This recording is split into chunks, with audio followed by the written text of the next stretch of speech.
오늘의 말씀은 요한복음 16장 16절에서 22절까지의 말씀입니다. 요한복음 16장 16절에서 22절 말씀입니다. 여러분 말씀 성경이 있으면 성경을 직접 펼쳐서 한번 찾아보시고 없으면 앞에 나올 겁니다. 같이 보고 읽으셔도 됩니다. 우리 한 절씩 교독하려고 합니다. 한번 찾아주세요. 네, 읽겠습니다. 조금 있으면 너희가 나를 보지 못하겠고 또 조금 있으면 나를 보리라 하시니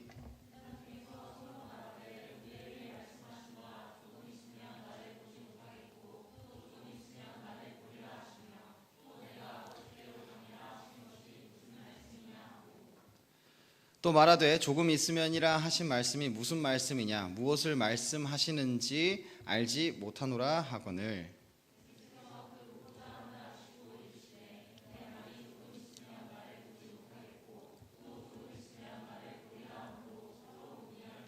내가 진실로 진실로 너희에게 이르노니 너희는 곡하고 애통하겠으나 세상은 기뻐하리라. 너희는 근심하겠으나 너희 근심이 도리어 기쁨이 되리라.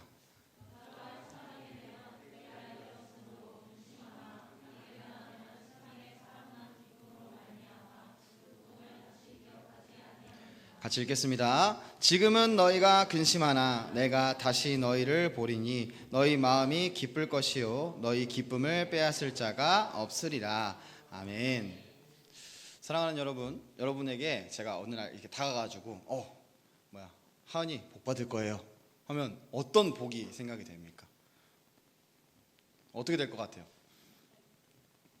대답 들었다고 치고 여러 가지 것들이 있겠지만 돈을 원할 수도 있고 아니면 당장 내 앞에 있는 시험의 통과를 원할 수도 있고 어떠한 직장을 지금 구하고 있으면 직장에 취업하는 것을 원할 수도 있고 자기가 하고 있는 프로젝트가 있으면 이 프로젝트가 잘 되는 것도 복이라고 생각을 할 거예요. 왜 복을 생각했을 때 이런 것들이 가장 먼저 생각이 나느냐? 우리의 삶이 편하기 위해서, 안정되기 위해서, 우리 잘 먹고 잘 살기 위해서 그러한 복들이 필요합니다. 혹시 로또에 당첨되면 뭐 할까 생각해 본 적 있죠? 전 있어요. 네. 식당에 갔는데 어느 날 이제 아내랑 식당에 갔는데 그 식당에서 갑자기 로또 용지를 한 장 주는 거예요. 한 줄짜리. 그런 거 있잖아요. 그런 거 받으면 내가 1등 할 것 같은데 이제 이거 1등 하면 뭐부터 사야지. 이제 집도 사고 일단 헌금하고 감사하게 또 헌금하고 집도 사고 차도 바꾸고 또 이제 저는 개척에 대한 마음이 좀 있기 때문에 이제 개척을 할 땅을 먼저 어떻게 사놔야 되겠다. 어디 땅이 좋을까? 이런 것도 진짜 과대망상이죠. 생각을 한 적이 있습니다. 부의 영역뿐만이 아니라 이제 시험을 볼 때도 있어요.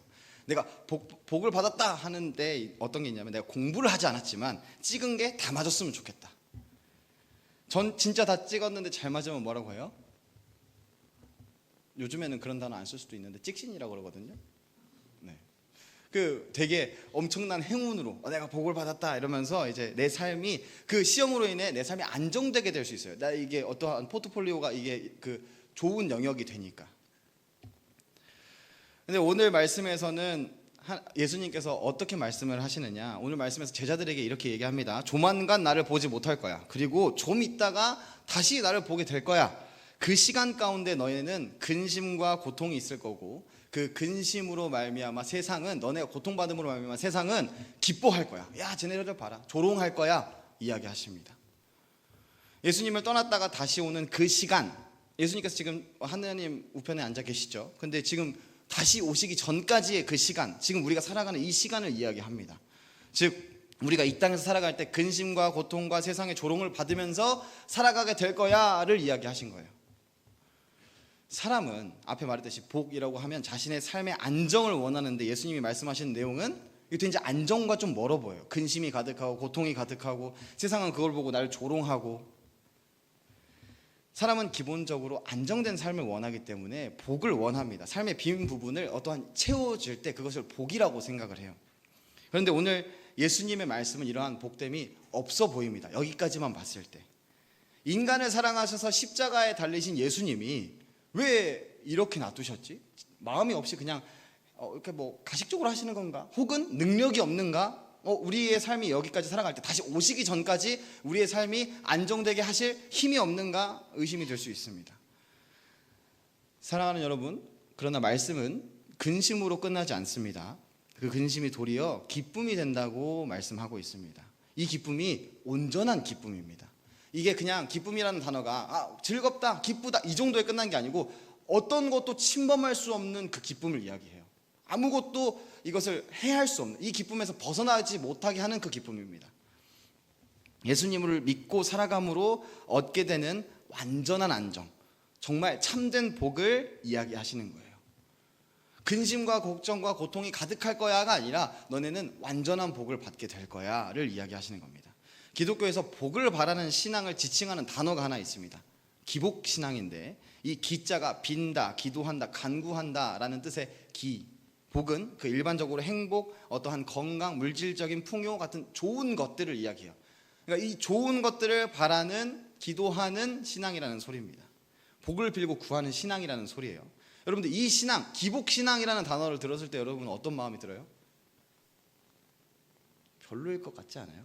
이렇게 하면 안 되지 않나? 이런 신앙은 안 좋지 않을까라는 생각이 들 겁니다. 과거 한국에 기독교가 들어왔을 때 다들 진짜 너무 힘들게 살고 있는 상황이었습니다. 예수님을 믿으면 복 받는다는 전도가 성행했어요. 그래서 실제로 우리나라에 예수님을 믿는 사람이 많아짐으로 우리나라의 기독교가 성장함으로 우리나라도 함께 성장했습니다. 저는 그래서 이것을 가지고 하나님께서 우리나라에게 복을 주셨다라고 생각을 해요. 과거에는 한국이 외국에 나가면 저 한국 사람이에요 하면은 북한 사람인 줄 알아요. 북한이 그만큼 더 남한보다 유명했던 거예요. 근데 요즘에는 한국 사람이에요 하면 되게 생각보다 많은 대우를 받습니다. 호의를 얻어요. 그래서 다른 중국이나 일본 사람들이 가끔 이제 한국 사람이라고 이야기할 때도 있다고 합니다. 그 정도로 우리나라가 굉장히 좋은 나라가 되었어요. 그렇다면 이러한 복을 기대하는 신앙의 자세가 좋습니까? 옳습니까? 하나님을 믿으면 복 받는데 그러면 나 하나님 믿어야지. 이 복 받는다는 게 어떠한 의미인지에 따라 이게 좋을 수도 있고 나쁠 수도 있습니다. 여러분들 복 받는 게 틀린 건 아니에요. 원래 복을 구한다는 것 자체가 나쁘지 않습니다. 성경에서 많은 인물들이 하나님의 복을 구해요. 하나님 나에게 복 주세요. 하나님 나의 삶에 이런 어려움들이 있습니다. 이걸 해결해 주세요. 이런 복들을 구합니다. 근데 하나님께서 진짜 복을 주시거든요. 근데 그 복이 우리가 생각하는 그 앞서 얘기한 그 복과는 조금 달라요.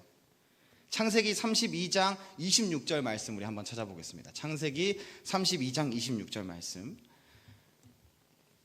야곱의 이야기인데 야복강가에서 하나님과 씨름하면서 이렇게 이야기를 합니다. 창세기 32장 26절의 말씀입니다.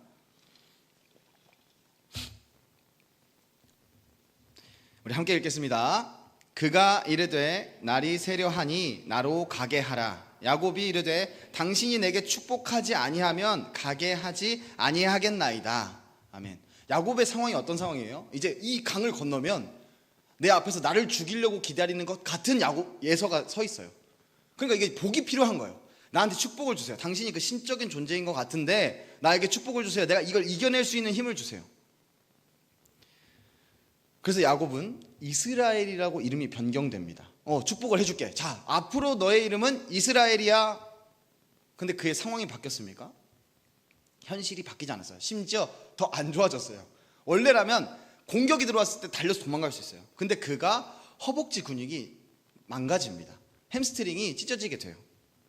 햄스트링이 끊어지게 돼요. 그런데 지금은 수술이라도 할 수 있죠. 그때 당시 수술 못합니다. 그래서 야곱은 평생 다리 저는 사람이 됩니다. 그에게 실제적인 위협이 에서가 갑자기 이제 회군을 한 자신의 군대들을, 자신의 병력들을 끌고 왔는데 돌아가지도 않았어요. 계속 기다리고 있어요. 근데 내 다리는 이렇게 망가졌어. 도망가지도 못해. 실제적으로 더 안 좋아졌어요. 야곱이 복받은 모습처럼 보입니까? 축복하셨다고 하는데. 자, 다른 인물들을 한번 봅시다. 다른 인물들이 복을 구하는 걸 볼 텐데 역대상 4장 앞부분을 보면 역대상을 한번 찾아보겠습니다. 역대상 말씀이에요. 역대상 4장 말씀을 한번 찾아보는데 앞부분에 보면 유다 자손이 어떠한 인물들이 있는지를 설명을 해요. 네. 근데 특별하게 다른 사람들은 누구의 자손, 누구의 아들, 누구의 어머니, 누구의 남편 이렇게 나오는데 이 사람에게 있어서는 뭔가 스토리가 나옵니다. 이제 4장 9절에서 10절인데 야베스라고 하는 사람이에요.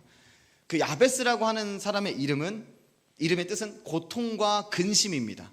그의 어머니가 고통 중에 낳았기에, 그냥 쉽게 순산한 게 아니라 너무 힘들게 낳았기에 이름을 그렇게 지었다고 나와 있습니다.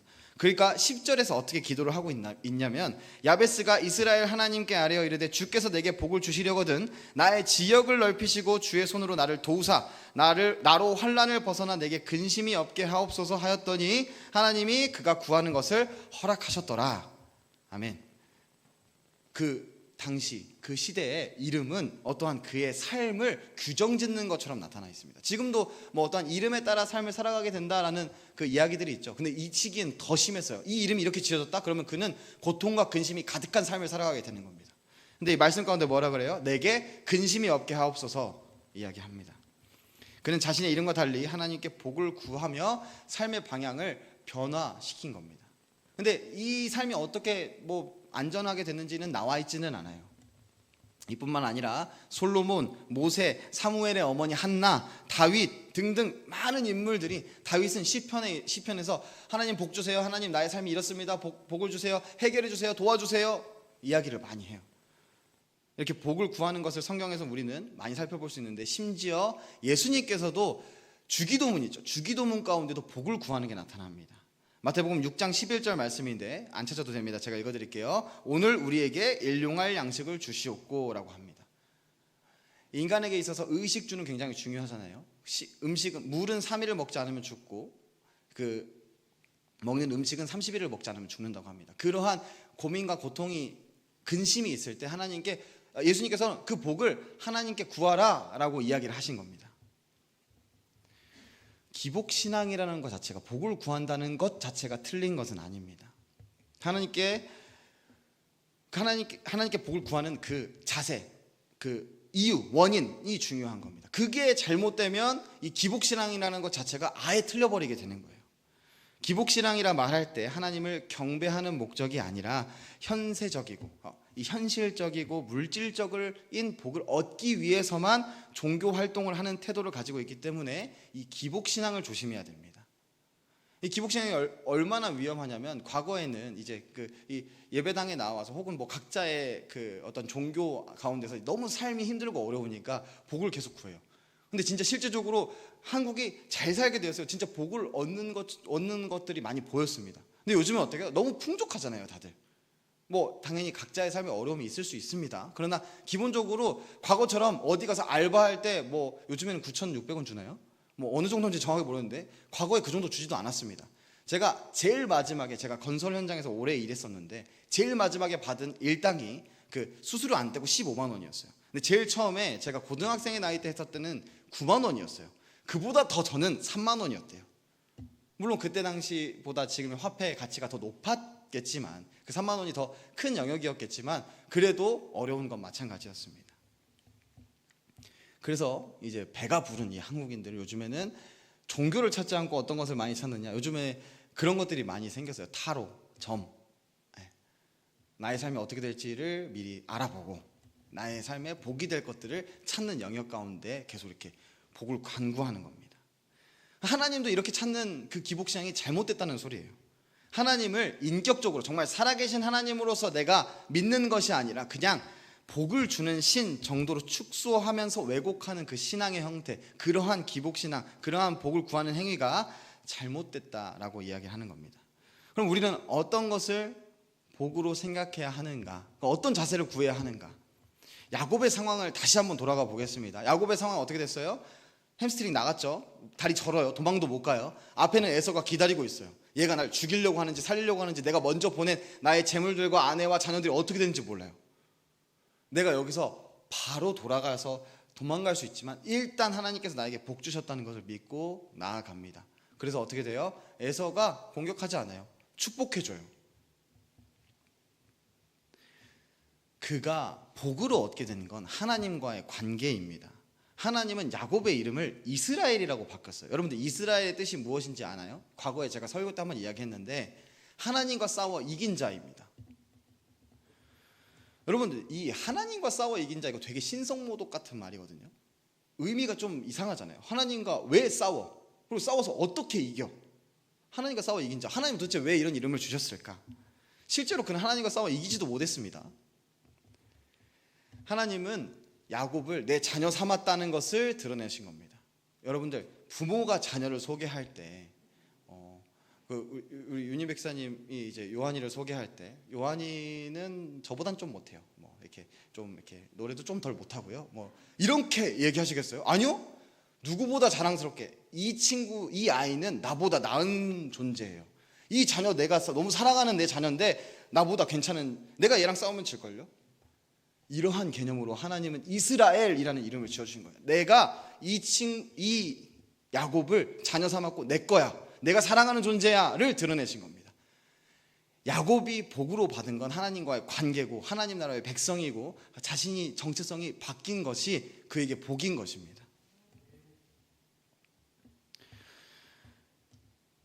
야곱의 삶이 그래서 어떻게 변화하느냐, 원래 에서에게 사기치던 놈이었어요. 자신의 복을 위해서, 그 아버지가 가지고 있던 그 재산과 많은 것들을 내가 누리기 위해서, 내가 나중에 부귀영화를 누리기 위해서 자기 형한테 사기쳤어요. 그러다 도망자 신세로 굉장히 처참하게 살아갔습니다.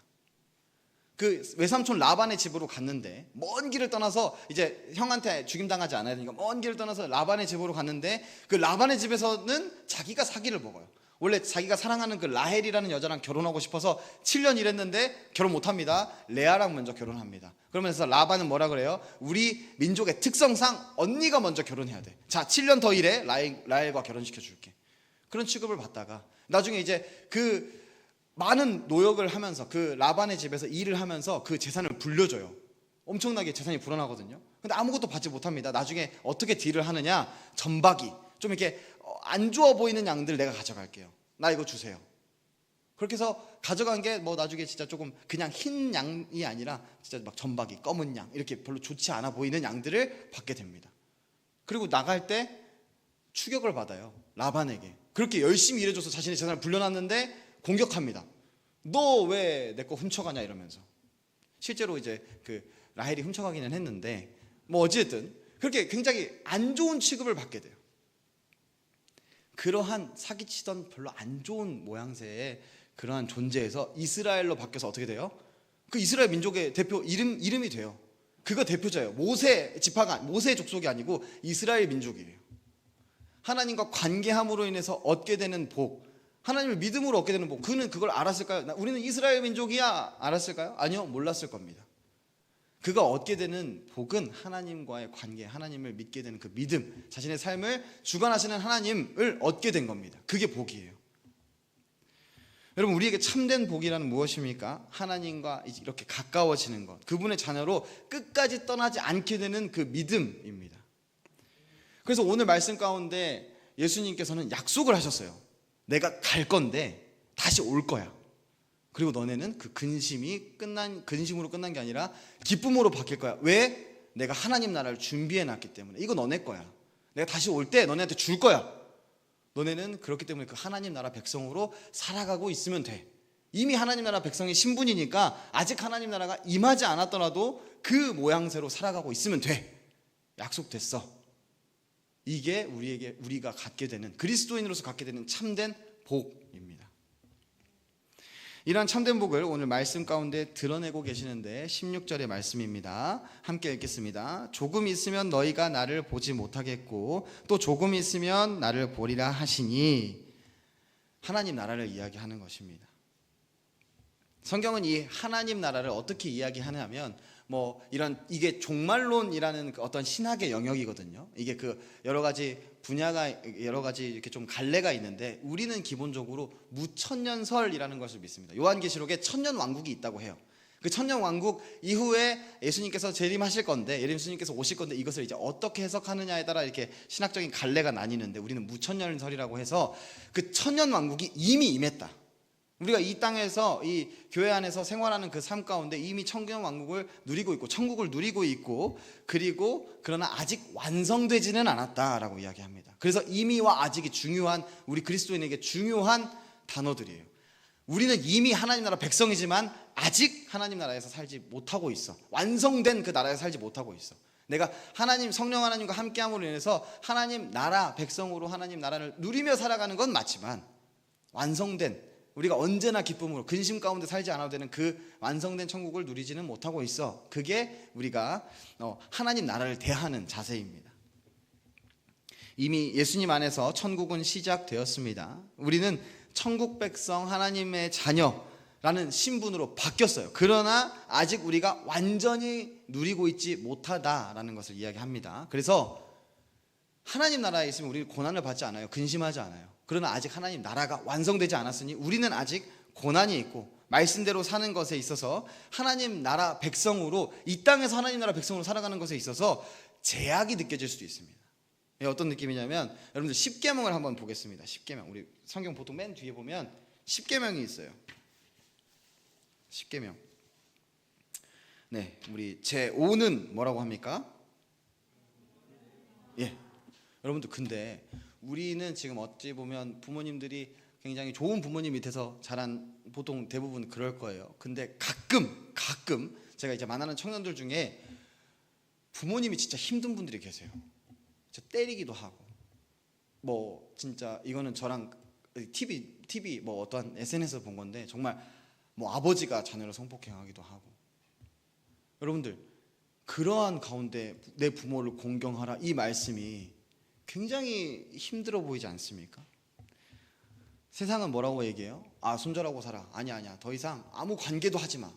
근데 그리스도인은 어떻게 살아요? 공경, 막 계속 그래도 옆에 붙어 있어, 이게 아니고 그래도 그를 안타까워하는 마음으로 기도해야 된다라는 이야기예요. 뭐 계속 그 어려운 관계 가운데 계속 부딪히면 살아라가 아니고, 분명히 실제적으로 떨어져 있고 피하고 그런 거는 맞지만, 그렇다고 해서 완전히 미워하고 저주하고 이렇게 하는 게 아니라, 그래도 기도하고 사랑하는 마음으로, 뭐 대할 수는 없지만 기도하고 그렇게 하라는 게 십계명의 말씀입니다. 여러분들, 그 다음에 도둑질하지 말라는 계명이 있습니다. 여러분들, 이게 여러분들에게 생각보다 많이 실제적일 수도 있는데, 여러분들, 우리는 직접 남의 물건을 훔치지는 않을 수 있어요.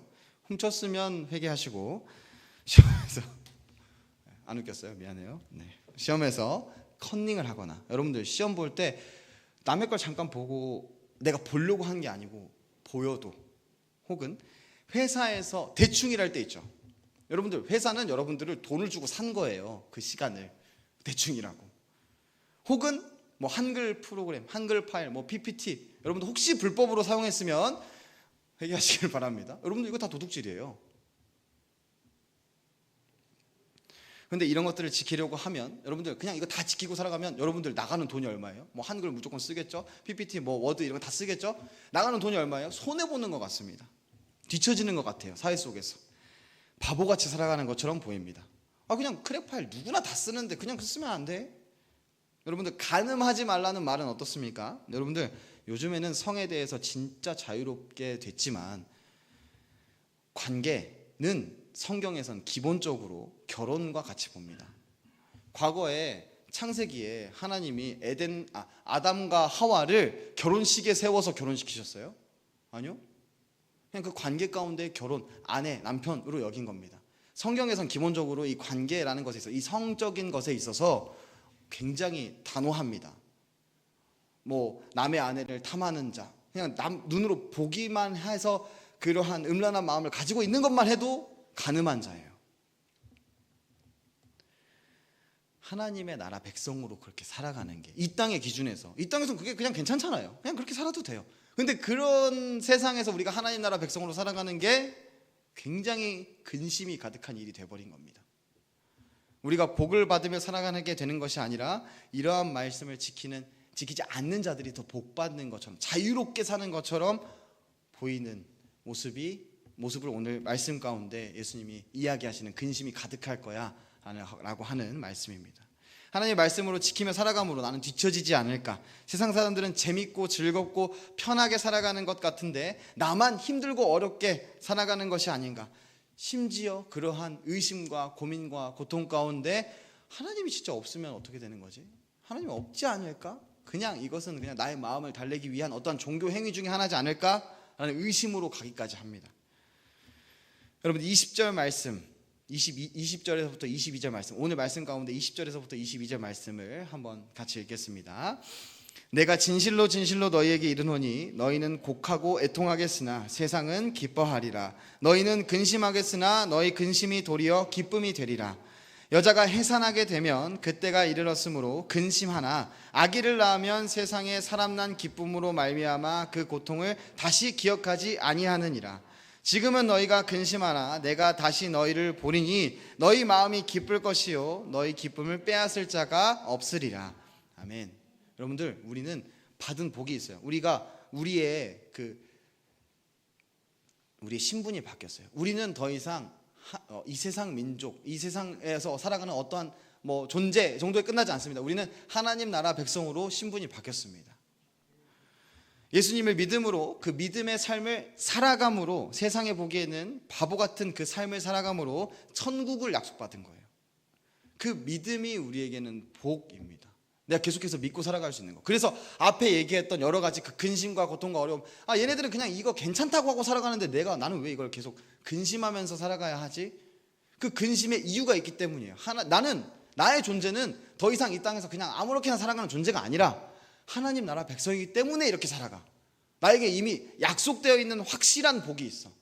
하나님 나라라는 복이 있어. 나는 하나님 나라 백성이기 때문에 나는 이 하나님 나라라는 복을 믿고 의지하면서 살아가.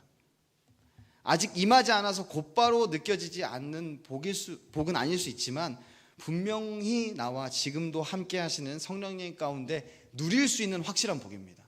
나랑 언제나 함께 하시기 때문에 나는 하나님 나라 백성임을 인식할 수 있기 때문에 확실히 누릴 수 있는 복이에요. 그래서 아무리 처참한 삶을 살아가더라도 그냥 그 앞에 이야기했던 여러 가지 계명을 지키는 부분뿐만 아니라 그냥 세상 사람들은 나보다 더 잘 살아가는데 난 예수님 믿고 하나님 믿고 살아간다고 하는데 내 삶이 왜 이렇게 처참해 하는 그 삶에도 나는 하나님 나라 백성이라서 결국 나의 끝은 정해져 있어 라는 것이 우리에게는 복이라는 말입니다. 여러분들, 해산하게 되는 고통이라고 이야기하는데 여러분들 임신하고 출산할 때 출산할 때만 아플까요? 아니요. 그 아이를 담고 있는 그 10개월 동안 계속해서 힘들다고 합니다. 물론 제가 경험해 볼 수도 없고 저는 아직 잘 몰라요. 그런데 그 아이를 담고 있는 그 순간들, 내가 이동하기 힘들고 자기 힘들고 이런 것뿐만이 아니고 정말 그 아이를 낳을 때 여러분들 죽을 수도 있어요. 요즘에는 의료가 많이 발달해서 괜찮다고 하지만 과거에는 정말 이게 진짜 위험한 일이었습니다. 아이를 낳다가 죽는 사람도 정말 많고, 그리고 그 아이를 낳고 끝은 아니잖아요. 회복의 시간도 또 필요해요. 그러나 그 아이를 낳는 게 기쁜 이유는 확실한 이 아이, 내가 정말 나중에 보고 기뻐할 수 있는 이 확실한 복이 예정되어 있기 때문입니다. 우리에겐 천국도 마찬가지입니다. 여러분, 욥기를 살펴보면 욥은 많은 복을 받았던 사람입니다. 그 이유가 하나님의 말씀에 순종하며 살았기 때문에 그래요. 근데 갑자기 그의 삶이 처참한 삶으로 변합니다. 그의 가족은 그의 아내 빼고 다 죽어버리고, 그의 그 재산들은 다 강탈당해버리고 죽어버리고 남은 게 없어요. 자신의 아내도 그럴 거면 하나님 저주하고 빨리 죽어. 친구들도 와서 너 그렇게 살아가는 이유는 네가 뭔가 잘못해서 그래. 실제적으로 욥이 잘못한 건 없습니다. 하나님께서도 인정하셨어요. 아니야, 그는 날 배신하지 않을 거야. 사단 네가 아무리 어떻게 해봐, 괜찮아. 욥 그 자체가 받은 고난이 이해가 되는 것일까요? 그는 모든 것을 잃었고 가장 사랑하는 가족까지 잃었습니다. 그러나 그는 하나님을 떠나지 않았어요. 그래서 그는 다시 부귀 영화를 누리게 되고 다시 건강한 가족을 회복하게 됩니다. 이해할 수 없는 상황에서도 하나님께 붙들려 있었기에 이 세상에서 바라보는 더 큰 복을 받게 돼요. 근데 그가 받은 복은 단순히 어떠한 재산과 자녀의 회복이 아니라 하나님 안에서 끝까지 살아남은 믿음이 복이었습니다. 결국 그가 마지막에 그 재산을 다 가지고 죽었을 때 그가 누릴 수 있는 가장 확실한, 가장 큰 기쁨, 하나님 나라를 복으로 받은 것입니다. 하나님을 떠나지 않게 돼요. 욥이 마지막쯤 되면 하나님 안에서 따지기 시작해요. 하나님은 그 따진 욥을 버린 게 아니라, 네가 알아? 네가 내가 창조한 이 세상을 알아? 네가 어떻게 진행되는지 알아? 너 아무것도 모르잖아. 그리고 회개하게 합니다. 하나님 안에서 회개하게 하시고 다시 하나님 안에서 거하게 하십니다. 다시 큰 복을 누리게 하세요.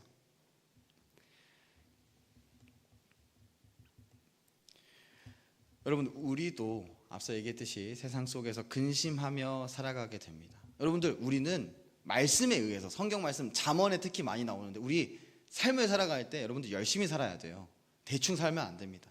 잠언에서 많이 이야기하고 있어요. 우리는 분명히 하나님의 말씀 가운데 열심히 살아가야 하는 존재들이에요.